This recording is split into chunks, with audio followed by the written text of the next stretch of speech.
sa sutura. ku la abal bët aussi fu ko neex ngay xool ñaareel. alors honorable ñu jàll ci beneen jafe-jafe bu am junj nga ko sànq mooy émigration bi gis nañu ne yàgg na fi mais fan yi daf gën a tar président demoon na d'ailleurs Mbour keroog pour doon fa yóbbu njaal ak tiislu la fa xew mais teewul yëf yaa ngi continuer démb ni nga ko waxee ci Mamel am na gaal gu teer ak luy tollook 200 migrants yoo xam ne ñoom ñëpp dañu faatu alors gestion wu fléau bi naka nga ko gisee fan la ñu amee échec fan la ñu lajjee ba tax muy continuer malgré toutes les mesures yi ñu jël. Bon awma prétention comprendre phénomène bi globalement hein, parce que pour man c'est un phénomène multiforme. Am na un aspect économique moom la Sénégal yi gën a fësal parce que dañ naan xale yi amuñ liggéey moo tax ñuy dem. Am na un aspect sociologique moom la ñuy wax la pression sociale la pression familiale sur certaines personnes qui fait que on déclenche des éléments de comparaison yow de sa mag bi wala sa rakk bi tekki na am na lii yow yaa ngi fii rek di et cetera. Il y a aussi maintenant d'après moi un aspect beaucoup plus important c'est l'horizon bouché. Ce que j'appelle l'horizon bouché c'est ñi nga xam ne dañuy xool duñ gis ëllëg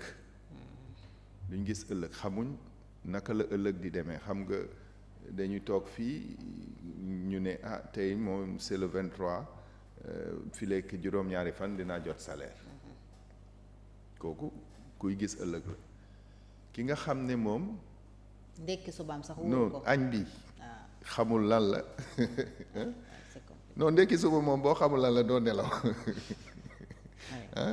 donc añ bi wóoru ko reer naka sudul noonu kooku il a un horizon bouché donc quand tu prends tout ça tu parviens à comprendre comment une femme avec un bébé de 3 ans peut monter dans une pirogue sachant que démb tàggee nañ ko 100 personnes yu dee ci gaal gi.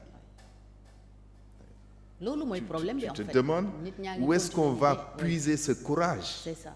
Où est-ce qu'on va puiser ce courage pour tenter l'aventure. Ça veut dire qu'il y a plus d'espoir nit bu amul espoir. kenn mënu ko téye. Et on est dans ça il faut qu'on redonne aux Sénégalais de l'espoir Sénégalais yi dañ dem ba bañ seen dëkk. dañ bañ seen dëkk. Ils ne veulent plus du Sénégal. Quand tu n'aimes pas ton pays nag doo fa toog. Il faut qu'on retravaille pour que de façon pédagogique pour que Sénégalais yi buggaat seen dëkk dama koy wax toujours je vais souvent en Haïti dans des missions gars yi naan ma nooy def pour dem Haïti un pays aussi dangereux je dis le Sénégal est aussi dangereux que Haïti parce que au Sénégal on te tue socialement hein. Il y a beaucoup de gens qui traînent dans la rue dofuñu dañ nekk en rupture de banc dañ dem ba xam ne amatuñ place ci société bi bu ñu demee seen kër ñu toroxal leen bu ñu demee ci grand place bi ñu toroxal leen bu ñu demee ci fu ñu dem ñu toroxal leen après ils deviennent en rupture de banc dañuy toog benn place rek di xoole donc il faut qu'on retravaille à créer l'amour du Sénégal auprès des Sénégalais te loolu c'est un liggéey bu jafe la parce que nit ki tant que buggul boppam du bugg dëkkam te bu buggul dëkkam du mun a changer dëkkam donc il faut que ñu liggéey ci loolu pour mun a recréer cet amour que les Sénégalais ont de leur pays pour pouvoir changer eux-mêmes leur pays parce que dëkk bi ñuy bugg a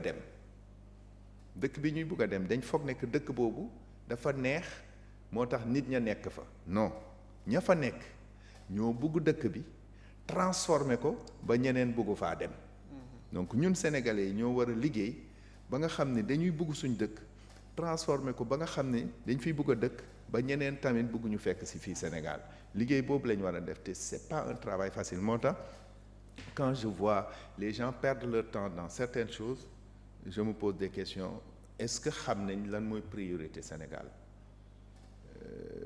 quand tu regardes les chiffres, les statistiques, le nombre de jeunes qu'il y a au Sénégal, le nombre de demandeurs d'emploi qui arrivent chaque jour sur le marché, on devrait vraiment orienter notre énergie vers autre chose qu'à des querelles politiciennes. Parce que, en plus, on a les leviers. On a les leviers. Il y a eu plusieurs politiques d'emploi des jeunes qui ont été mises en place, mais ben ci ñoom doxul parce que non seulement les objectifs stratégiques n'étaient pas bien définis, mais la démarche n'était pas bonne. Donc, boo définir objectif stratégique. En plus de la politisation. C'est toujours de la politisation. C'est toujours de la moom laay wax démarche bi. Da ngay am objectif stratégique qui n'est pas bien défini. Par exemple, quand on a parlé de Goana, quand on parlait d'autosuffisance en riz, etc. Ce sont de mauvais objectifs stratégiques. Autosuffisance en riz, ça n'a aucun sens. On ne peut pas l'atteindre.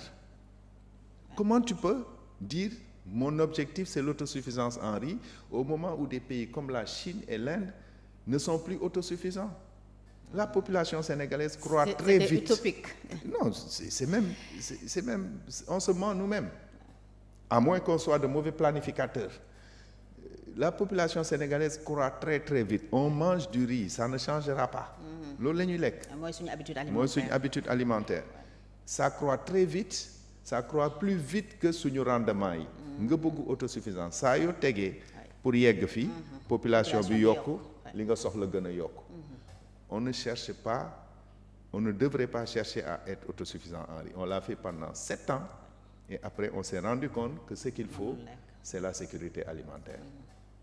Aujourd'hui, on parle de souveraineté alimentaire. Dañu war a béy li ñuy lekk. Quand tu vas vers la souveraineté alimentaire, da nga war a xool package bi, xool les leviers les plus simples, filières yi nga war a actionner. Et les gens, beaucoup de Sénégalais, à des niveaux très très élevés des prises de décision, ne comprennent pas ce que c'est qu'une filière agro-industrielle.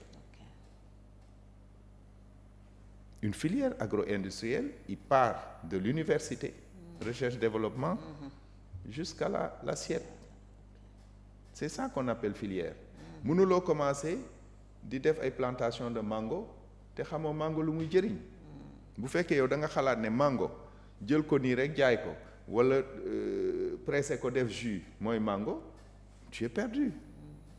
Parce que bu boobaa xollit bi xamoo li ñu ciy def, xott bi wër xoox bi xamoo li ñu ciy def, saal bi ci biir xamoo li ñu ciy def, te loolu mooy filière. Donc da nga war a déparé recherche développement ñu xam produit bi lan moo ci nekk, yan njëriñ la am, naka laa ko mën a utiliser, nga dem ci création variété yi, dem ci essai yi ci tool bi, dem ci augmentation de rendement yi, méthode de récolte, etc. jusqu'à transformation nga yóbbu ko ci assiette bi. Ça, c'est une filière. On ne fait pas ça. Et on en a beaucoup yoo xam ne mën nañ leen actionner tout de suite. Mu dox. On a des terres, on a de l'eau, on a de l'engrais et on a des jeunes à la force de l'âge pour léegi sax les techniques de culture sont tellement modernes que doo sonn, tu fais plus de la gestion que de l'effort physique. Donc yooyu lañ war a orienter wu très rapidement les projets d'industrialisation. J'espère que bu ñu génnee ci élection yi dinañ ci orienter wu sérieusement parce que foofu la nit ñi mun a amee liggéey. Ñu def une véritable industrialisation de notre économie, xool filières yi, filière peau et cuir, filière fruits et légumes, filière agrumes. Il y en a plein yoo xam ne mun nañ leen actionner tout de suite parce que am nañ ci un début de réalisation. Filière avicole am nañ ci des débuts de réalisation, ñu moderniser ko, xam nga nag motal filière bi quoi. Motal filière bi mais loolu mooy indi université yi, mooy indi école de formation yi. Regarde le programme 100 000 logements. Moi j'ai toujours dit que les gens non, c'est un slogan, hein, 100 000 logements mënuñ ko tabax en 5 ans. Mais on n'a pas compris le sens des 100 000 logements. Parce que soo bëggee tabax 100 000 logements da nga war a am ay maçons, da nga war a am ay ferrailleurs, da nga war a am ay menuisiers, nga war a am ay coffreurs, nga war a am ay carreleurs, dans le bâtiment il y a 10 corps de métier loolu dafa war a tàmbali ak ay école de formation ñu former jeunes yi am des maçons professionnels am des plombiers professionnels et cetera am de vrais chaudronniers et cetera dafa war a ànd ak ay école formation nit ñi am métier dugg ci liggéey bi il y a une dizaine d'années comme ça 15 ans il y avait des pénuries de maçons au Maroc tellement le bâtiment fonctionnait. Ici on continue à avoir des maîtres maçons qui n'ont pas toute la technicité, qui sont dépassés par les techniques modernes. Am na ay mode de construction yoo xam ne ñun on l'imagine même pas aujourd'hui. Beaucoup plus facile pour nous. On ne travaille pas nos propres matériaux. On continue à dépendre du ciment à base de calcaire et de gypse. Alors que la terre stabilisée peut être un matériau de construction beaucoup plus économique et mieux adapté à notre environnement. Donc yooyu yëpp dañ ci war a liggéey mais loolu dafay fekk nga def orientation focus école. Sénégal nag on a détruit notre école. On l'a détruit pendant 25-30 ans. Les politiques ont travaillé à la destruction de l'école sénégalaise et aujourd'hui on a la conséquence de cette destruction. Les gens disent que ñi juddu 2000 ñu tuuti ñoo ci baax. Ma ne leen boduñu. C'est-à-dire entre 2000 et aujourd'hui on n'a pas eu d'école. Les gens n'ont plus eu ni d'éducation à la maison, ni d'école, ni dîner. Alors que ce sont les 3 piliers fondamentaux de l'être humain. L'être humain dafa war a am yar jëlee ko ca kër ga dafa war a am njàng jëlee ko ca école ba dafa war a am diine jëlee ko ca repère spirituel bi mu am ñett yooyu bu ko amul c'est un effondrement qui s'opère et c'est à ça qu'on est en train d'assister. Donc boo boolee loolu ak le manque d'espoir qu'il y a, c'est la catastrophe du Barça wala Barsaq.